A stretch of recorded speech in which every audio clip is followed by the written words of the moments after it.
एक bus stop पे आप खड़े हैं। यहां कोई फिक्स टाइम टेबल नहीं है। बस रैंडम आती है। एवरेज हर 10 मिनट्स में एक। आपने पूरे 10 मिनट्स इंतजार कर लिया और बस नहीं आई। अब अपने आप से पूछिए, क्या अब बस आने का चांस पहले से बढ़ गया है? मन कहेगा हाँ, इतना रुक गए तो अब तो आनी ही चाहिए। प्रोबेबिलिटी का जवाब है बिल्कुल नहीं। आपके 10 मिनट्स ने कुछ नहीं बदला। आगे का इंतजार ठीक वैसा ही है जैसे आप अभी अभी आकर खड़े हुए हों। ये गेट की सबसे पसंदीदा प्रॉपर्टी है और आज हम इसे मानेंगे नहीं, इसे साबित करेंगे और फिर उसी एक लाइन से एक पूरा एग्जाम सवाल सेकंड्स में हल करेंगे। इस लाइन को टाइम समझिए, बाएं से दाएं बहता हुआ। नीचे के नंबर्स बता रहे हैं कि कितने मिनट्स बीत चुके हैं, 0 से लेकर 60 तक। अब इसी लाइन पर बसेस को गिराते हैं, ठीक वैसे जैसे वो असल में आती हैं, बिना किसी शेड्यूल के। पहली बस यहां आई, दूसरी यहां, तीसरी बहुत जल्दी उसके पीछे और चौथी काफी देर बाद। अब यही एक तस्वीर देखकर आप तो बिल्कुल अलग सवाल पूछ सकते हैं। पहला, इस पूरे 1 आवर में कितनी बसेस आईं? ये एक गिनती है, एक काउंट जो सिर्फ होल नंबर हो सकती है। दूसरा, एक बस से अगली तक कितना समय लगा? ये एक गैप है, एक वेटिंग टाइम जो कोई भी रियल नंबर हो सकता है। पहले सवाल का जवाब पॉइजन डिस्ट्रीब्यूशन देती है, दूसरे का एक्सपोनेंशियल। यही आज का असली पॉइंट है। प्रोसेस एक ही है, बस देखने के तरीके 2 हैं। ऐसे इवेंट्स कहां मिलते हैं? सूखे फर्श पर बारिश की पहली बूंदें देखिए। कोई बूंद कब गिरेगी, ये पिछली बूंद पर बिल्कुल निर्भर नहीं करता। कोई मेमोरी नहीं, कोई क्यू नहीं, बस एक स्टेडी रेट, यानी प्रति यूनिट टाइम औसतन कितने इवेंट्स। इसी रेट को हम लैम्डा कहते हैं। यही ढांचा कॉल सेंटर पर कॉल्स आने में है, सर्वर पर रिक्वेस्ट आने में है, रेडियो एक्टिव डीके में है और मशीन्स के फेल होने में है। जहां भी इवेंट्स आपस में इंडिपेंडेंट हो और उनकी एवरेज रेट कांस्टेंट रहे, वहां यही जोड़ी लगती है। काउंट्स के लिए पॉइजन, गैप्स के लिए एक्सपोनेंशियल। अब एक्सपोनेंशियल की शेप देखते हैं। फॉर्मूला से पहले हॉरिजॉन्टल एक्सिस पर वेटिंग टाइम है, आवर्स में। वर्टिकल एक्सिस पर डेंसिटी है, यानी उस समय के आसपास इंतजार खत्म होने का घनत्व। ये रही कर्व। रेट लैम्डा इक्वल 0.5 पर आर के लिए। गौर कीजिए, ये सबसे ऊंची शुरुआत में ही है और उसके बाद लगातार गिरती जाती है, कभी ऊपर नहीं उठती। मतलब छोटे वेट्स सबसे कॉमन है और लंबे वेट्स दुर्लभ, पर कभी असंभव नहीं। टेल जमीन को छूती ही नहीं। शुरुआत की हाइट ठीक लैम्डा के बराबर है, यानी 0.5, और यहां एवरेज वेट है 2 आवर्स पर। ध्यान दीजिए, एवरेज कर्व की चोटी पर नहीं है, वो चोटी से काफी दाईं तरफ खिसका हुआ है, क्योंकि लंबी टेल उसे अपनी तरफ खींच लेती है। यही स्क्यू एक्सपोनेंशियल की पहचान है। अब इसे लिख लेते हैं। डेंसिटी है lambda into e to the power minus lambda x, और ये सिर्फ नॉन नेगेटिव एक्स के लिए वैलिड है, क्योंकि वेटिंग टाइम नेगेटिव हो ही नहीं सकती। इसे 0 से x तक इंटीग्रेट कीजिए तो CDF मिलती है 1 minus e to the power minus lambda x. ये बताती है कि इंतजार x तक में खत्म हो जाने का चांस कितना है। और अब उसका उल्टा, जो असल में काम आता है, अभी भी इंतजार करते रहने की प्रोबेबिलिटी, यानी P of x greater than x बराबर e to the power minus lambda x. इसे सर्वाइवल प्रोबेबिलिटी कहते हैं। एक्सपोनेंशियल के ज्यादातर गेट सवाल इसी एक लाइन से निकल जाते हैं, इसलिए इसे रट्टा नहीं, नजर में बसा लीजिए। सर्वाइवल प्रोबेबिलिटी को महसूस करने के लिए एक जलती हुई कैंडल सोचिए।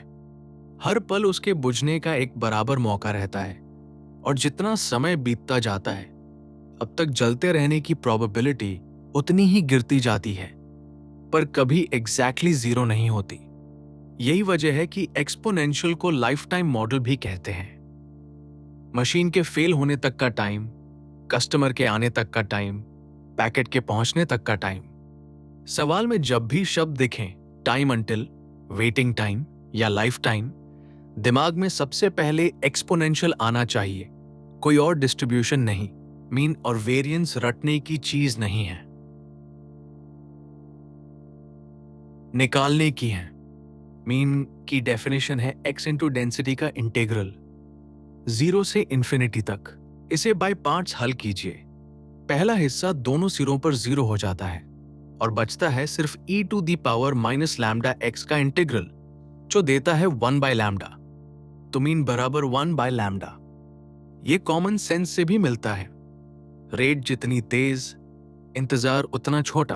अब वेरिएंस के लिए e ऑफ एक्स स्क्वायर चाहिए।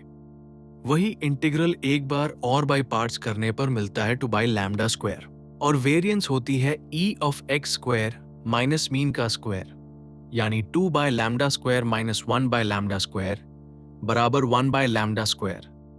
यहां एक बात गांठ बांध लीजिए, एक्सपोनेंशियल की वेरिएंस मीन का स्क्वायर है, मीन के बराबर नहीं, और स्टैंडर्ड डिविएशन इसका रूट है, यानी फिर से 1 बाय लैम्डा, ठीक मीन के बराबर। यही एक्सपोनेंशियल की सिग्नेचर है। अब वो जगह जहां सबसे ज्यादा मार्क्स कटते हैं, और ये कोई गहरी बात नहीं, सिर्फ पढ़ने की गलती है। लैम्डा एक रेट है, यानी प्रति यूनिट टाइम कितने इवेंट्स, और मीन उसका उल्टा है, 1 बाय लैम्डा। अगर सवाल कहे रेट 4 पर आवर, तो लैम्डा बराबर 4 और मीन हुआ 1 बाय 4 आवर, यानी 15 मिनट्स। लेकिन अगर सवाल कहे मीन 4 आवर्स, तो लैम्डा बराबर 1 बाय 4, यानी 0.25 पर आवर। यही दोनों लाइंस आपस में उल्टी पड़ जाती हैं और पूरा सवाल हाथ से निकल जाता है। गेट ने 2026 में जानबूझकर लिखा था मीन लैम्डा। वहां लैम्डा रेट था ही नहीं, मीन था। सवाल का शब्द पढ़िए, अपनी आदत नहीं। अब शुरू वाले दावे को साबित करते हैं। हमें चाहिए p of x greater then s plus T, given x greater then s। इसे पढ़िए ऐसे s समय का इंतजार हो चुका है, और अब कम से कम t और इंतजार करना पड़े। इसकी प्रोबेबिलिटी, कंडीशनल प्रोबेबिलिटी की डेफिनेशन से ये ऊपर वाला बटा नीचे वाला है, और ऊपर का इंटरसेक्शन सिकुड़कर सिर्फ x greater then s plus T रह जाता है, क्योंकि s प्लस टी से बड़ा होना अपने आप s से बड़ा होना है। अब दोनों जगह सर्वाइवल फॉर्मूला रख दीजिए। ऊपर आता है e to the power minus lambda times s plus t, और नीचे e to the power minus lambda s। भाग का मतलब है एक्सपोनेंट्स का घटाना, तो हाथ में आता है minus lambda s minus lambda t plus lambda s। Lambda s आपस में कट जाते हैं और बचता है e to the power minus lambda t, जो हूबहू p of x greater than t है। अब दाईं तरफ ध्यान से देखिए, s वहां है ही नहीं। बीता हुआ इंतजार जवाब में घुस ही नहीं पाया। यही मेमोरीलेसनेस है, और कंटिन्यूअस डिस्ट्रीब्यूशंस में ये सिर्फ एक्सपोनेंशियल के पास है, किसी और के पास नहीं। इसका असली मतलब एग्जाम की भाषा में ये है। तो बिल्कुल एक जैसे कंपोनेंट्स लीजिए, एक बिल्कुल नया है, दूसरा पहले ही 1000 आवर्स चल चुका है और अभी तक ठीक है। अगर उनका लाइफ टाइम एक्सपोनेंशियल है, तो आगे के 5000 आवर्स तक चलने की प्रोबेबिलिटी दोनों के लिए बिल्कुल बराबर है। चला हुआ कंपोनेंट नए जैसा ही अच्छा है। यही वजह है कि एक्सपोनेंशियल एजिंग को मॉडल नहीं करती। असली बेयरिंग्स घिसते हैं, टायर्स घिसते हैं, और वहां दूसरे मॉडल्स लगते हैं। पर एग्जाम में जैसे ही सवाल में पहले से बीता हुआ टाइम दिया जाए, समझ जाइए कि यही प्रॉपर्टी टेस्ट हो रही है। इसे नंबर्स पर उतारते हैं। एक मशीन के फेल होने तक का टाइम एक्सपोनेंशियल है, और उसका मीन 2 आवर्स है। तो लैम्डा बराबर 1/2 यानी 0.5 पर आवर। पहला सवाल, बिल्कुल नई मशीन के 1 आवर से ज्यादा चलने की प्रोबेबिलिटी क्या है? सर्वाइवल फॉर्मूला सीधा लगाइए, e to the power minus 0.5 into 1, यानी e to the power minus 0.5, जो लगभग 0.61 है। दूसरा सवाल, मशीन पहले ही 2 आवर्स चल चुकी है, अब उसके 3 आवर्स से ज्यादा चलने की प्रोबेबिलिटी क्या है? ऊपर e to the power minus 1.5 और नीचे e टू द पावर -1। भाग करने पर बचता है e टू द पावर -0.5, वही लगभग 0.61। बिल्कुल वही नंबर जो बिल्कुल नई मशीन के लिए आया था। यही उस पूरी थ्योरी का प्रैक्टिकल नतीजा है। 2 आवर्स चल चुकी मशीन नई मशीन जैसी ही है।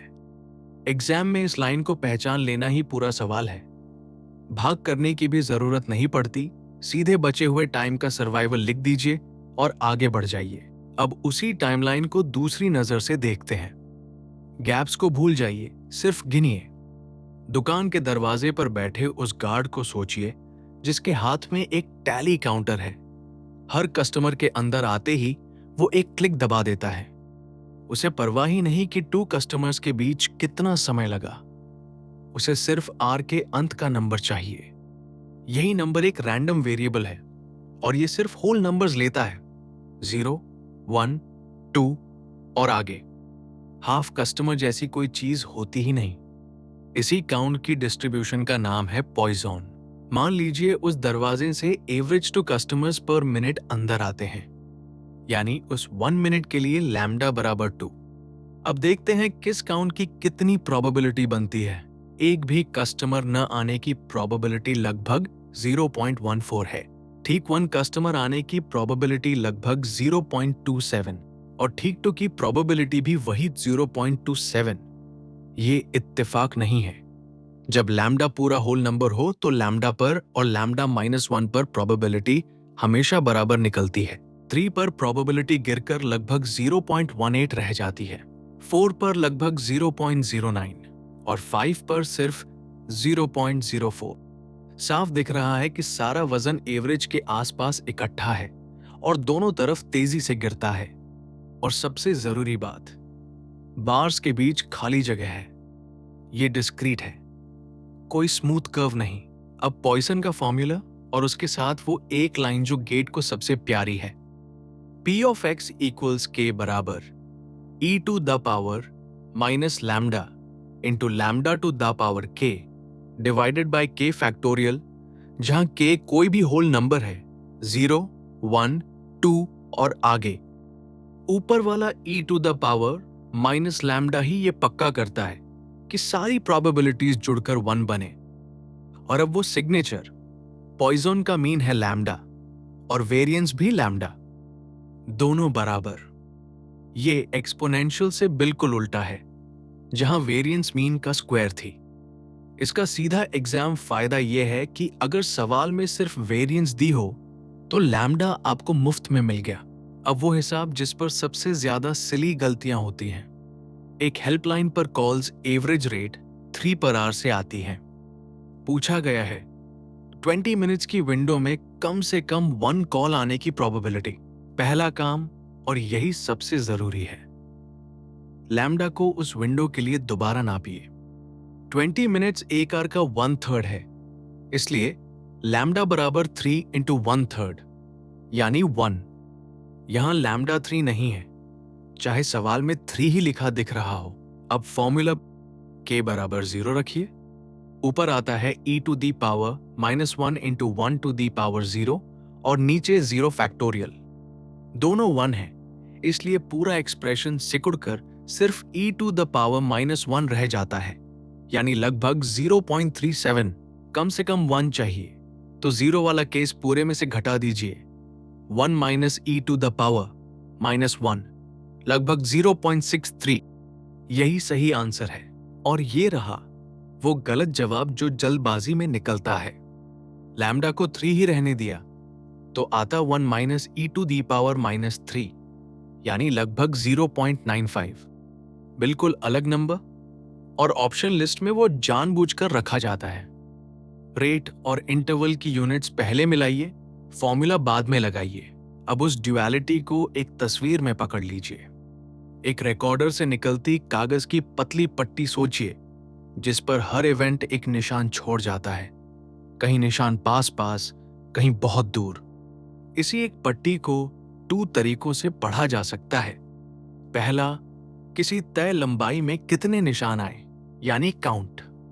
दूसरा, एक निशान से अगले तक कितनी दूरी है, यानी गैप। कोई नई जानकारी जोड़ी नहीं गई, सिर्फ देखने का तरीका बदला। इसीलिए एक ही लैम्डा दोनों जवाब चलाता है।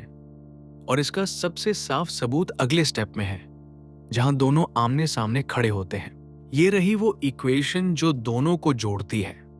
अगले इवेंट तक का टाइम टी एक्सपोनेंशियल है, रेट लैम्डा के साथ, और 0 से टी तक इवेंट्स की गिनती एन ऑफ टी। पॉइजन है मीन लैम्डा टी के साथ। पॉइजन का पैरामीटर अकेला लैम्डा नहीं, वो लैम्डा इंटू टी है। अब पॉइजन से पूछिए, उस विंडो में एक भी इवेंट न आने की प्रोबेबिलिटी के बराबर 0 रख दीजिए। Lambda t to the power 0 1 है, 0 फैक्टोरियल भी 1, तो बचता है सिर्फ e to the power minus lambda T.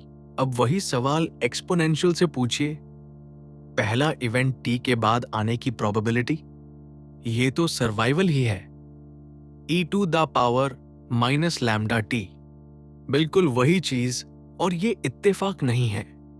0 से t तक कोई इवेंट न होना और पहला इंतजार t से लंबा होना, ये हूबहू एक ही घटना है, बस अलग शब्दों में। इसलिए दोनों की प्रोबेबिलिटी बराबर होनी ही थी। नंबर्स से जांच लीजिए। लैम्डा बराबर 0.5 पर आवर, टी बराबर 3 आवर्स। पॉइजन का मीन बनता है 1.5, तो एक भी इवेंट न आने की probability e to the power minus 1.5, लगभग 0.223। एक्सपोनेंशियल से p of t greater than 3 भी वही 0.223। दोनों रास्ते एक ही नंबर। अब वो टेबल जो इस टॉपिक का असली ट्रैप बंद कर देती है, दोनों के फॉर्मूलाज का आपस में बदल जाना। पहली रो एक्सपोनेंशियल नापती है अगले इवेंट तक का समय, और पॉइजन गिनती है एक इंटरवल में इवेंट्स। एक घड़ी है, दूसरा काउंटर। दूसरी रो एक्सपोनेंशियल कंटिन्यूअस है, उसकी वैल्यू कोई भी नॉन नेगेटिव रियल नंबर हो सकती है। पॉइजन डिस्क्रीट है, सिर्फ होल नंबर्स। तीसरी रो मीन, एक्सपोनेंशियल का मीन 1 बाय लैम्डा है और पॉइजन का मीन खुद लैम्डा। यही वो जगह है जहां ज्यादातर स्टूडेंट्स उल्टा लिखाते हैं। चौथी रो वेरिएंस, और यही सबसे ज्यादा मार्क्स खाती है। एक्सपोनेंशियल की वेरिएंस 1 बाय लैम्डा स्क्वायर है, यानी मीन का स्क्वायर। पॉइजन की वेरिएंस लैम्डा है, यानी मीन के बराबर। एमएसक्यू में यही दोनों ऑप्शन साथ साथ रखे जाते हैं, और एक्सपोनेंशियल की वेरिएंस 1 बाय लैम्डा वाला ऑप्शन हमेशा गलत होता है। आखिरी रो मेमोरी लिस्टनेस सिर्फ एक्सपोनेंशियल के पास है और कंटिन्यूअस डिस्ट्रीब्यूशंस में सिर्फ उसी के पास। पॉइजन पर यह शब्द लागू ही नहीं होता, वो काउंट है, इंतजार नहीं। इसलिए फॉर्मूला उठाने से पहले हर बार अपने आप से एक सवाल पूछिए, मेरे हाथ में समय है या गिनती? ये अकेला सवाल इस टॉपिक की लगभग सारी गलतियां रोक देता है। अब असली गेट सवाल 2026 का क्वेश्चन 34। ये नैट है 1 मार्क का। कहा गया है x एक एक्सपोनेंशियली डिस्ट्रीब्यूटेड रैंडम वेरिएबल है जिसका मीन लैम्डा है और लैम्डा पॉजिटिव है। दिया है कि p of x greater than 5 बराबर 0.35। निकालना है conditional probability p of x greater than 10 given x greater than 5 2 decimal places तक। वीडियो रोककर पहले खुद ट्राई कीजिए। एक चेतावनी यहां मीन लैम्डा लिखा है, रेट नहीं। और एक हिंट हो सकता है, आपको लैम्डा निकालने की जरूरत ही ना पड़े। अब इसे हल करते हैं। कंडीशनल प्रोबेबिलिटी की डेफिनेशन से ये हुआ p of x greater than 10 बटा p of x greater than 5। ऊपर का इंटरसेक्शन सिकुड़ जाता है क्योंकि 10 से बड़ा होना अपने आप 5 से बड़ा होना है। अब सर्वाइवल फॉर्मूला पर पूरी सावधानी के साथ। यहां लैम्डा मीन है, रेट नहीं, इसलिए रेट हुआ 1 बाय लैम्डा और सर्वाइवल प्रोबेबिलिटी बनती है e to the power minus x by lambda. ठीक यही सवाल फंसाने की कोशिश करता है। अब वैल्यूज रखिए, ऊपर e to the power minus 10 by lambda और नीचे e to the power minus 5 by lambda. Exponents घटाइए तो बचता है e to the power minus 5 by lambda, और ये तो हूबहू p of x greater than 5 है जो हमें दिया ही हुआ है। 0.35 यही फाइनल आंसर है, 0.35, और ऑफिशियल की भी यही है। अब पीछे मुड़कर देखिए, हमने लैम्डा निकाला ही नहीं, जरूरत ही नहीं पड़ी। मेमोरी लिसनेस ने 5 मिनट्स का काम 5 सेकंड्स में कर दिया। जो स्टूडेंट पहले लॉग लेकर लैम्डा निकालने बैठता है वो जवाब तक पहुंचेगा तो सही, पर एक पूरा सवाल जितना टाइम गवाकर। अब एक असली गेट सवाल, 2024 का क्वेश्चन 11। 2 स्टेटमेंट्स दिए हैं। पहला, पॉइजन रैंडम वेरिएबल का मीन और वेरिएंस बराबर होते हैं। दूसरा, स्टैंडर्ड नॉर्मल रैंडम वेरिएबल का मीन 0 और वेरिएंस 1 होता है। बताना है कौन सा सही है। पहला स्टेटमेंट, पॉइजन का इकलौता पैरामीटर लैम्डा है और इसी वीडियो में हमने निकाला था। मीन बराबर लैम्डा, वेरिएंस भी बराबर लैम्डा, यही पॉइजन की सबसे बड़ी पहचान है। तो पहला स्टेटमेंट ट्रू। दूसरा स्टेटमेंट, स्टैंडर्ड नॉर्मल की डेफिनेशन ही यही है, मीन 0, वेरिएंस 1। इसे डिराइव नहीं करना पड़ता, नॉर्मल को स्टैंडर्डाइज करते ही ये मिल जाता है। तो दूसरा भी ट्रू, दोनों ट्रू, यानी ऑप्शन आ। ऑफिशियल आंसर की भी आ ही है। ध्यान दीजिए, ये सवाल क्या मांग रहा था, कोई कैलकुलेशन नहीं, सिर्फ 2 पक्के फैक्ट्स। ऐसे 1 मार्क के सवाल 15 सेकंड में निपटते हैं, और यही एग्जाम इकोनॉमिक्स है। जो पहचान याद है वो फ्री मार्क्स है। समेटते हैं। पहला, ये एक ही प्रोसेस है, देखने के तरीके 2 हैं। पॉइजन एक इंटरवल में इवेंट्स गिनती है, एक्सपोनेंशियल उन इवेंट्स के बीच का इंतजार नापती है और दोनों को एक ही लैम्डा चलाता है। दूसरा, survival probability e⁻ lambda x याद रखिए। एक्सपोनेंशियल के ज्यादातर सवाल इसी से खुलते हैं। तीसरा, एक्सपोनेंशियल का मीन 1/λ और वेरिएंस 1/λ², जबकि पॉइजन में मीन और वेरिएंस दोनों लैम्डा। चौथा, पॉइजन का लैम्डा हमेशा उसी विंडो का एक्सपेक्टेड काउंट है, इसलिए यूनिट्स पहले मिलाइए। और पांचवा, एक्सपोनेंशियल मेमोरीलेस है, बीता हुआ इंतजार जवाब में कभी नहीं आता। अब एक्सरसाइज वीडियो खोलिए और 5 सवाल अपने हाथ से हल कीजिए।